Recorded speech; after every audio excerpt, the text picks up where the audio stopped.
So, we're going to be talking about the do's and don'ts of childhood development and the usage of social media. So, I have three do's and three don'ts, and we're going to start off with the do's. All right, the first do is do use social media as a form of learning. So, there are many kids who grow up in an environment where English isn't their first language. And so, usually, when they migrate to the United States, English is always taught in school. So, when a child is with their family who they speak in their mother tongue, they tend to speak only that language. So, immigrant parents tend to immigrate YouTube videos or videos from social media to help the child learn ABCs or one, two, threes, or how to speak English and enhance their vocabulary. The second do is do use social media as a form of getting information. So there are many parents, also this kind of relates to the first point. There are many parents who come to the United States and they don't have the money to regularly go see a doctor that helps their child, understand if their child is meeting certain milestones or certain marks in their life of improvement, or a child is able to meet all their needs. Many of parents don't have the opportunities or they don't have the resources to do that. So the usage of social media, the usage of technology helps parents have the opportunity to go search up, their little Facebook mom group to see, hey, is my child, actually developing, or what's wrong with my child? Why isn't my child doing this? So the usage of, connecting with people who have a child and who have experienced certain things can help connect people and bring people together and help understand a concept rather than just going and spending a billion or like a zillion, not really, that much money on going to see a doctor.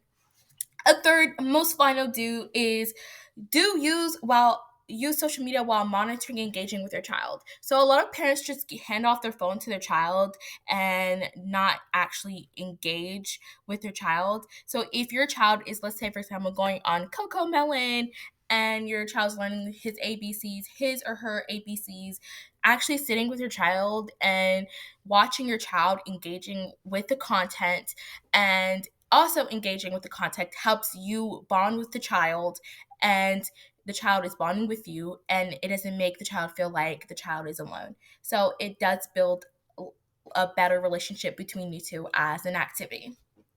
Okay, so we're going to move on to the don'ts. The don't is don't make an Instagram for your child. This is just don't make an Instagram for your child, because one reason for you not to make an Instagram for your child is it can attract predators. If you're always like taking pictures of your child, I mean, there's nothing wrong with taking pictures with your child and posting for everybody to see. But if you're posting, hey, this is them 1 day old, this is them 2 days old, and they have an Instagram page solely.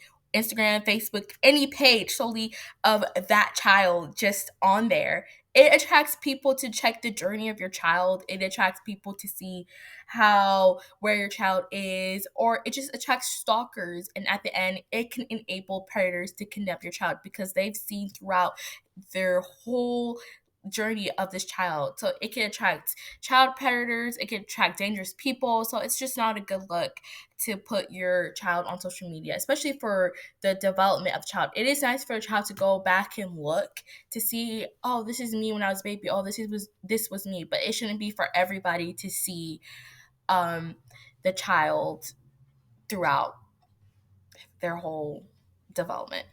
Okay, the second do is don't buy your infant their own phone.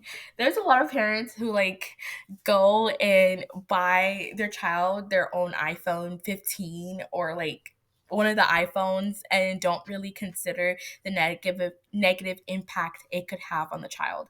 So it could create depression and anxiety in the future, and it could also alter their brain development, creating different slower cognition skills and understanding in school because they're solely looking at a screen 24/7. It creates addiction. They have to use their phone whenever they can. So that does create a negative impact. And also it creates a different social world. They're not looking out to connect with other people, which connects it to my third don't, but it creates an introvert. There's nothing wrong with being an introvert, but it creates a barrier between connecting with people face to face. Instead, they're always relying on their phone, or they're talking to people who just don't really exist because it's like behind a screen.